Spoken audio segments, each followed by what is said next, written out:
Assalamualaikum warahmatullahi wabarakatuh.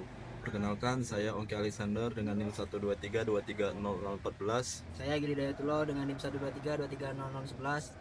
Saya Khalid Alhamdulillah dengan NIM 123230002. Kami di sini dari kelas RB akan mempresentasikan tugas penilaian lahan properti tentang mikroekonomi mengenai nilai tanah dan pendekatan penilaiannya. Baik, yang pertama ada pengenalan. Nilai tanah memegang peran yang krusial dalam mikroekonomi karena mencerminkan alokasi sumber daya, investasi, dan aktivitas ekonomi suatu wilayah. Memahami nilai tanah membantu dalam pengambilan keputusan terkait investasi properti, perencanaan tata ruang, dan kebijakan publik. Tujuan dari pembahasan ini adalah untuk memberikan pemahaman yang komprehensif mengenai faktor-faktor yang mempengaruhi nilai tanah, metode penilaian yang relevan, serta implikasinya terhadap pembangunan ekonomi. Baik, selanjutnya teori nilai tanah. Nilai tanah adalah estimasi moneter dari manfaat yang diharapkan dari kepemilikan atau penggunaan suatu lahan. Nilai ini dipengaruhi oleh berbagai faktor, antara lain lokasi strategis yang memberikan aksesibilitas dan visibilitas tinggi, tingkatan permintaan yang didorong oleh pertumbuhan populasi dan aktivitas ekonomi, serta kebijakan pemerintah seperti zonasi, pajak, dan regulasi lingkungan. Faktor-faktor ini berinteraksi kompleks dan menentukan harga tanah di pasar. Yang ketiga adalah pendekatan penilaian tanah. 1. Pendekatan perbandingan pasar. Metode ini melibatkan analisis data penjualan properti serupa yang baru-baru ini terjadi di area yang sama atau sebanding.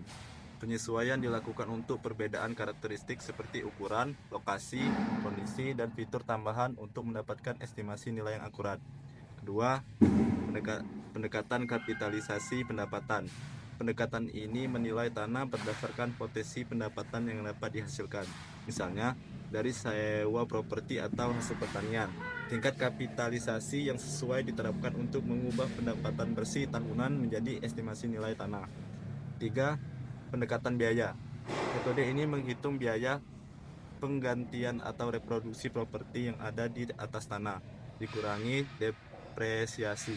Nilai tanah kemudian ditambahkan ke biaya tersebut untuk mendapatkan estimasi nilai total. Pendekatan ini sering digunakan untuk properti yang unik atau jarang diperjualbelikan. Selanjutnya lanjut ke studi kasus.